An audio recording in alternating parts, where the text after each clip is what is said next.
What does it mean to be compassionate, mindful, and as a leader, is it helpful to be compassionate? These are some of the questions that we'll be looking to as Stanbic Bank Uganda Limited with support from Consumer Centrics and our GDS Foundation to explore what exactly it means to be a compassionate business leader. According to Harvard Business Review, compassion is an intention that does not necessarily change your actions. Instead, it changes the way you conduct your actions. My name is Paul Busharizi, and as a business journalist who has asked critical questions for the last several years, I'm happy to engage a number of leaders across various sectors, from business to education to health, to truly understand the question, and even more so, if it is important today to be a compassionate leader. Welcome to Compassionate Leadership.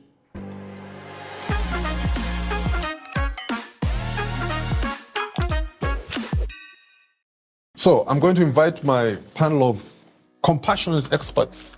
Call it that. Compassionate experts. I'll lead with Dr. Jean Ginchaman, who's an emergency medicine physician. And he's also, I would like to say, a leader in this new field. It's not new, as we'll discover, but this new realization about compassionate leadership. He's way in the States, in Tennessee. Welcome to our talk, Dr. Jean. Thank you very much for having me. It's a privilege to be a part of this series. Fantastic. I also have in the studio with me David Mutaka, the head of human capital at Stanbic Bank Uganda. Welcome to this conversation. And Mr. Aaron Akampa, head of direct digital and e-commerce at Stanbic Bank. So I just want to get straight into it. I'll start with you, Dr. Jean Ginchaman. I think you're going to lead this kind of conversation. And just to warn you, I'm going to be the devil's advocate. This soft business, I don't quite get it. But let me get straight to you, Dr. Jean. What is this compassionate leadership? So thank you for this question. To me, I like to think of it as two separate but closely interrelated things. I like to think about compassion and leadership. I think most of us would define compassion as the response to suffering that generates a desire to help. It's the practice of being each other. I think a lot of us would think of leadership as the ability to influence and connect with other human beings whom we're privileged to lead. And I think the two are very closely related. As you have just stated, the last couple of years have been very, very challenging, and I would submit that goes beyond COVID. Divided countries and divided elections in many different parts of the world. A lot of conflict, including the recent conflict in Ukraine. Certainly the effects of COVID and many other illnesses that are becoming more and more prevalent and affecting both our livelihoods, our economies, our business operations, and how we live with one another. Those are all playing a significant role. I believe that compassionate leadership is our opportunity to not lose hope. As a famous French philosopher of the 19th century, Pierre Teilhard de Chardin once said, "Future belongs to those who give the new generation reason to hope." For those of us who are privileged to lead, this is our task and our responsibility to do exactly that. And compassionate leadership shows us the way. Somebody coming newly to this conversation would wonder, what has this got to do with business? Can I say the traditional way of looking at business is, can I make the bottom line work for sustaining my business and for my shareholders? So where does compassionate leadership fit in this whole equation? I would submit that most of us would agree that from the business point of view, we certainly want our workforce to be fully present, fully engaged with one another, with companies' goals, and with our leadership. So this is just one obvious example where practicing compassionate leadership and being very present, engaged, and mindful, which is a great component of compassionate leadership, actually matters. And we can connect it to very, very hardcore business metrics all around the world, and it's been done in many different parts of the world. Interesting. Let me just come into the studio now. Let me start with you, Aaron. You've had your own, how can I call it, falling off the horse on the road to Damascus moment in appreciating compassionate leadership. Maybe briefly tell us about that and how you changed before and after. Oh, thanks. Well, my story is like way before the bank. I think 2014, 2015, I was running a tech company, and we were dealing with multiple stakeholders in different jurisdictions around the world. And at that point in time, I had no understanding of compassionate leadership or even servant leadership or any of this. So I was very focused on the task at hand. We need to deliver these projects on time. So we ended up taking on a bit too much, and we're working 16, 17-hour shifts, just sleeping for a few hours and you're back in office, not just myself, but my entire team. And then I crashed. What happened? I just crashed. I just got sick. No one could figure out what was going on, and they're like, you're fatigued. And 2 days later, my CTO crashed. So then the company was at a standstill, and we lost two of the three contracts that we were servicing at the time. Now, in hindsight, I think back to that moment as probably a turning point in my understanding of why compassion is, or compassionate leadership is such a critical piece, leading with empathy, understanding that beyond pushing for results as an individual, and needing to be able to get perspective of what that person is going through. The hours I was denying that person from being with their family, with enjoying a life outside, had a direct impact on the bottom line, had a direct impact on productivity. Eventually, and when I crashed and he crashed and we lost the business that we were working on at the time, it was a point of reflection to say, I need to do things differently. I need to study leadership. I need to understand how to lead in this new normal, because the work is always going to just keep coming at you, because the world is moving so fast, and the pandemic accelerated a lot of this, and you had to work all these hours. But true compassionate leadership is leading with empathy. The pressure to survive at that point doesn't allow for this soft. Yeah, but this is where this is part of running a business, part of leading with compassion, is understanding that there is getting a full picture of the reality. Currently, I have a team of about 60. When do I recognize that this person needs to actually go and just take a 2 break? Just not think about work for a second. When do you have that point of reflection that there's a sick child of an employee? How do you recognize that the patterns that this person, their daily disciplines, their daily patterns, there's been a change. So this person has been coming into office 7:30 prompt for the last 2 years. All of a sudden they're coming in at 8:30, 9 o'clock. So as opposed to going and screaming and shouting, compassionate leadership means don't pass any judgment, come have a conversation with that person, and then understand what's going on, and don't provide a solution. Just create an environment that enables them to get back to being the best version of themselves. This must be music to your ears, David, as a HR, or they call it now human capital manager or something, that some of these discussions, by the time you started in the HR field, no one would be listening to you when you're talking like Aaron is here. Absolutely not. They'd laugh you out of the room. Yes. What has changed? What can you get now? Yes. What can you get now for your people that you would really struggle to get 10, 15 years ago? I think and maybe to step back, what do I get now? And compassionate leadership is new to me as a term. But just listening to Dr. Jean, and talking about influencing and connecting. You can't influence and connect when you're thinking mechanical.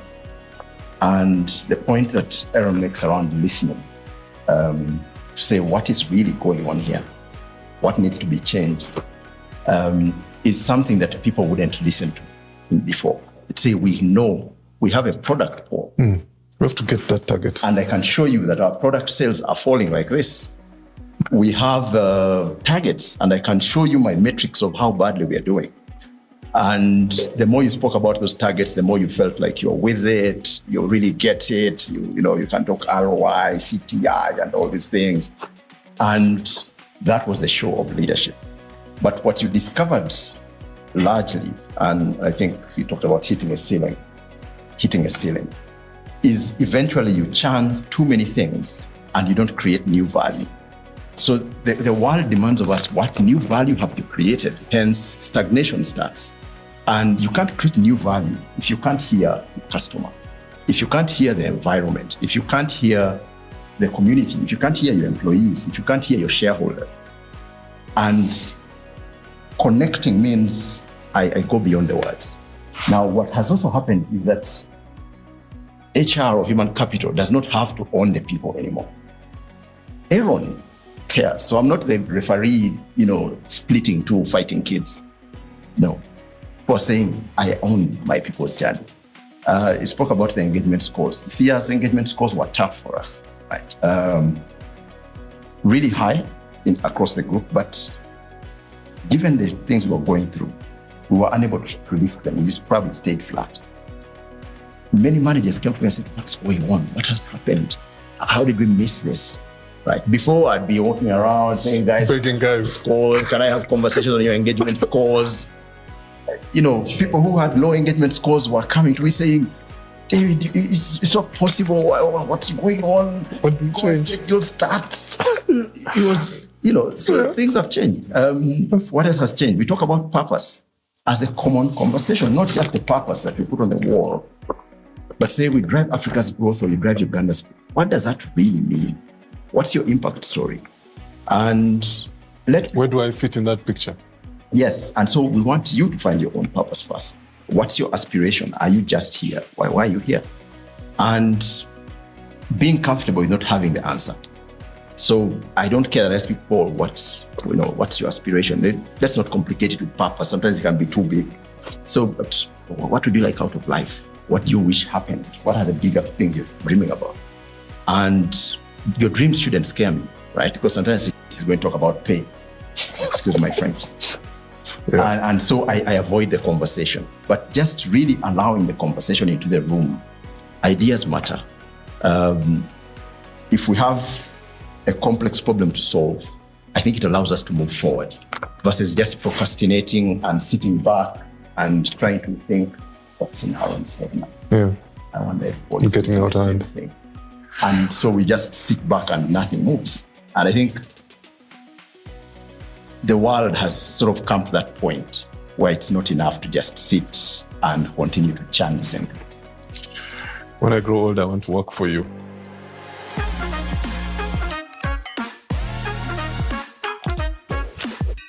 Hi, welcome back to Compassionate Talks with my series of guests, Dr. Jean Gingerman in the US, David Mutaka here with us, and Aaron Campbell, all from Stanbic Bank. Let me come back to you, Dr. Jean. The devil's advocate in me says that compassionate leadership is just the latest edge businesses need to compete better in the market. Is that a reasonable assessment of this? So my thought on that would be that compassion and compassionate leadership certainly has existed forever and ever and ever. When you look at our major spiritual traditions all around the world, there's no denying that every single one of them has emphasized the importance of compassion. And I think that probably teaches us something. Do I agree that it gives us the business edge? Yes, absolutely. Because in the end, the assumption that people come to work and can leave their human feelings, emotions, connections at the door and somehow function as robots is grossly unrealistic. Is it the edge? Yes. Is it the latest edge? No. Do I think it's here to stay? Absolutely 100%. There's no chance we're going to go full circle back to the hard old days.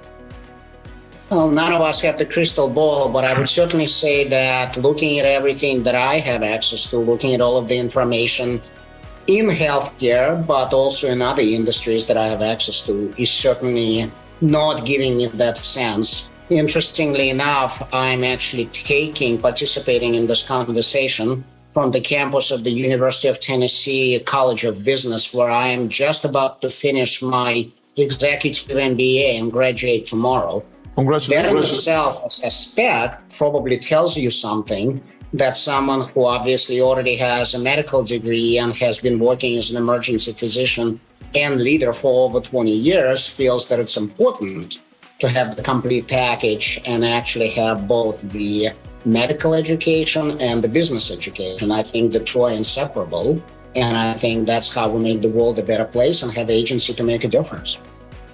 So, I mean, listen to the conversation. Obviously, what's being taught, thankfully you're in business school now, what's being taught in business school has to change, no doubt. I would 100% agree with that, and as a matter of fact, I had a chance to present on behalf of the business school at what is called the Mindful Leader Summit just a couple months ago. And for what it's worth, my graduation project from an executive MBA program is titled Compassionate Leadership.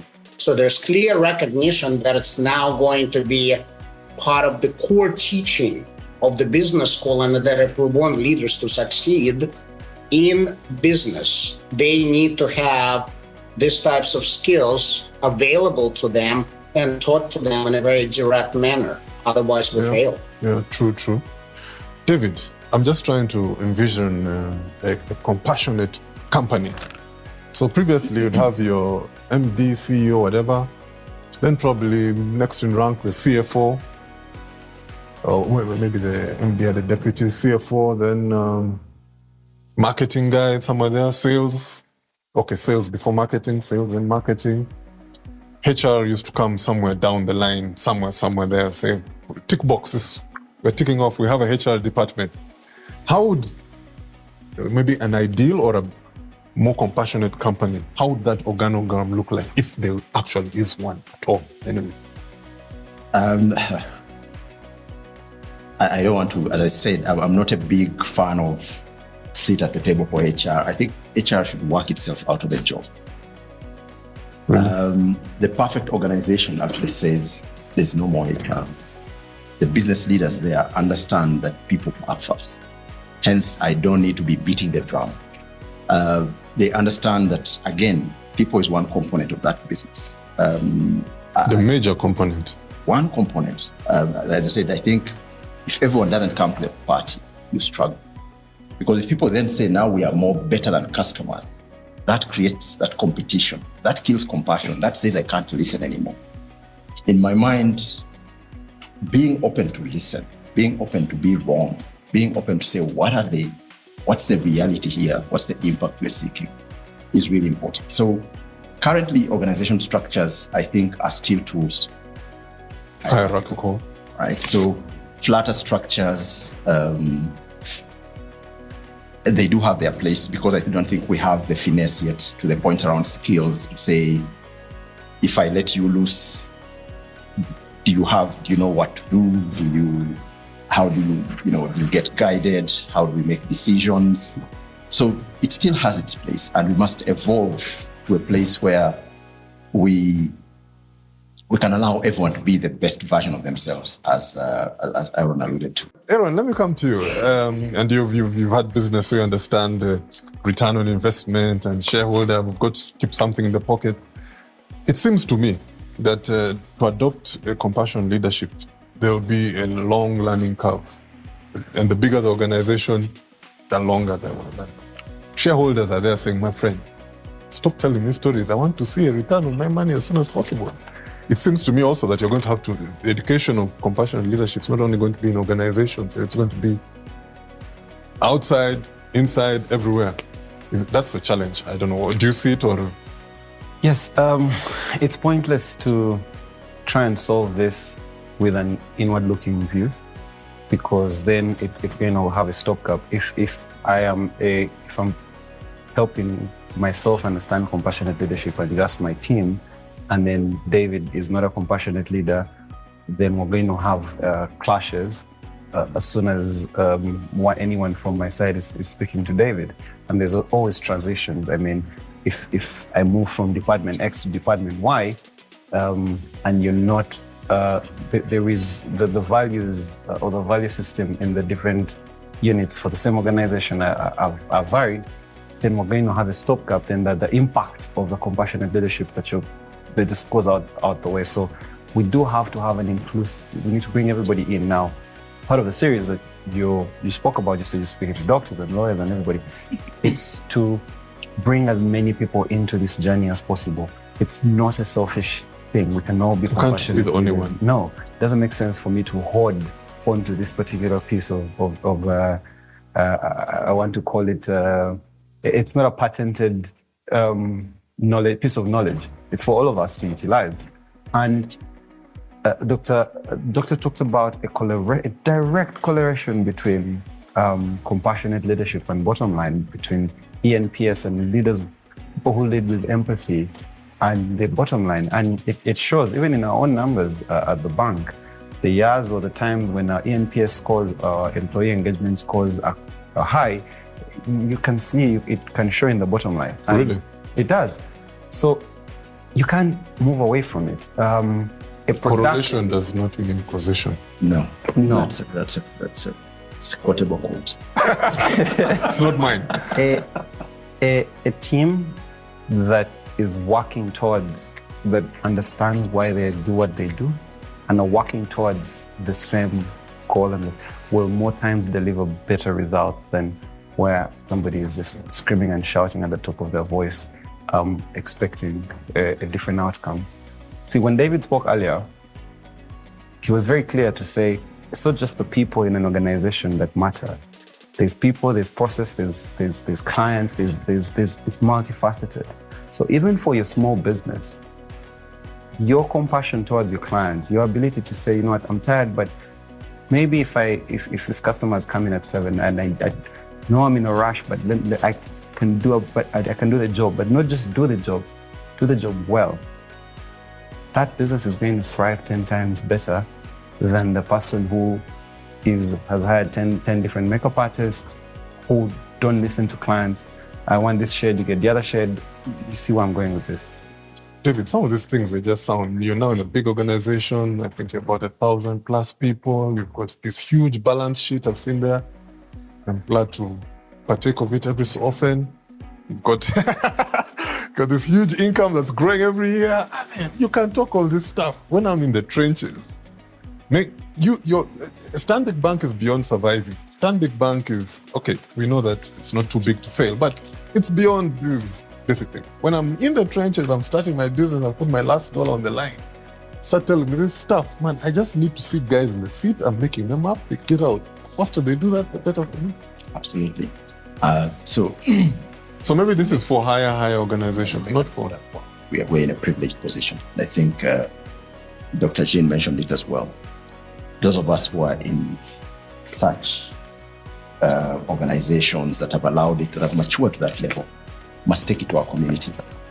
So we talk about the one-on-one business. And I think, Aaron, you mentioned leading self, leading others, and also leading strategy would be the third dimension of leadership in terms of influence and connect. So what's the best strategy for me as a one-woman show in this area? Should I partner? Should I look for individual clients? And that allows me to lead myself to say, maybe I need to learn more, right?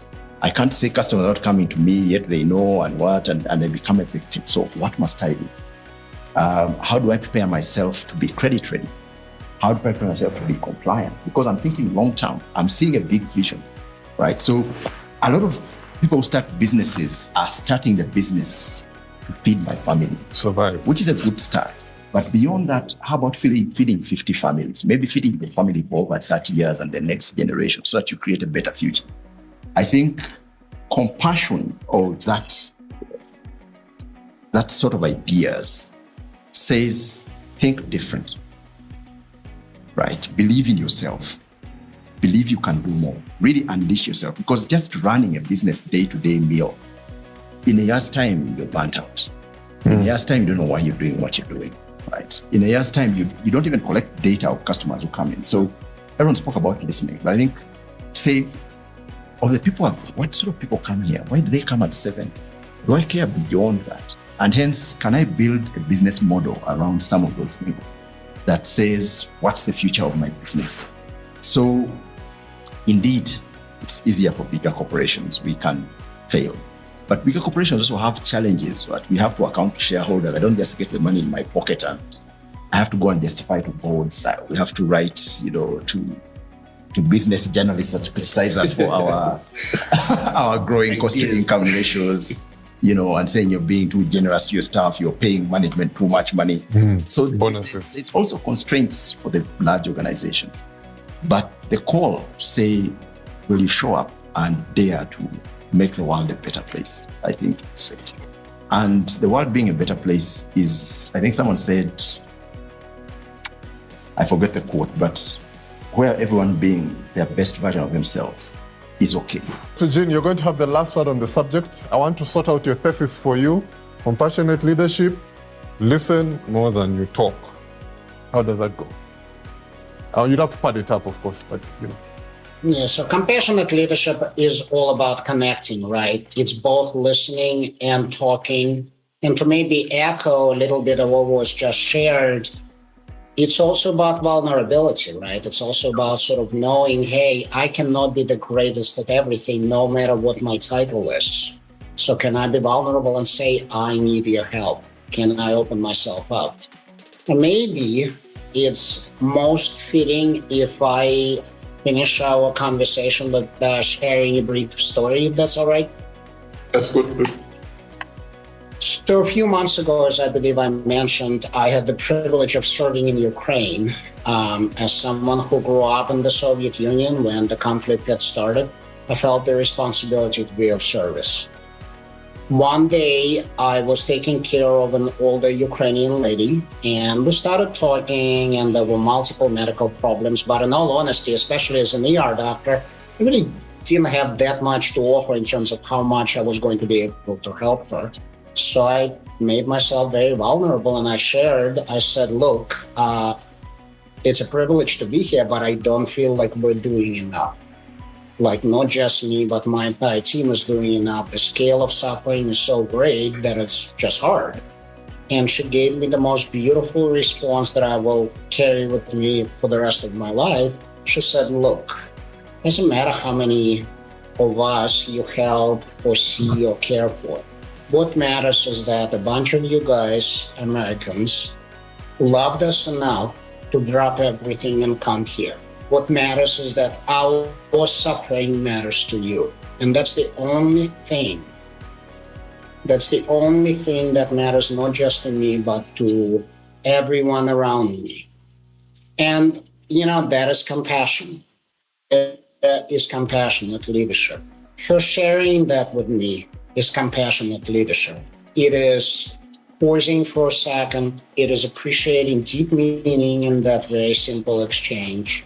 It's her being grateful for me being there. It is me being grateful for what she shared with me, for how she made me feel, for her recognizing me trying to be of service as best I know how. In many ways, me wanting to be a part of this compassionate leadership series that we're doing right now is the expression of the same thing. Maybe about a year and a half ago, I heard about the horrible suffering that COVID was inflicting on people of Uganda, and the question becomes, what can you really do to be of service, right? And this is how this whole idea of sort of thinking about compassionate leadership seemed to resonate, Because, yes, I'm a doc. I'd like to think that I'm a decent doc. And if I took a plane ride and landed in Uganda, I can probably take care of some folks. But I would submit that what we are all doing here today has the potential to have much greater impact, considering that in the end, it becomes about what we are all doing together, me in the United States, all of you in Uganda, all of you being part of a great organization that has great societal responsibility, and not just in the business sense of that word, but way beyond that. That's how we make the world a better place. That's how we empower people around us. That's how we empower ourselves. To me, that's a gift. Thank you. Thank you very much, Dr. Jean Ginsherman. Thank you for being with me in this episode, our continued journey to understand compassionate leadership. I've been Paul Busharinzi, your host. Until the next time, we'll see you then.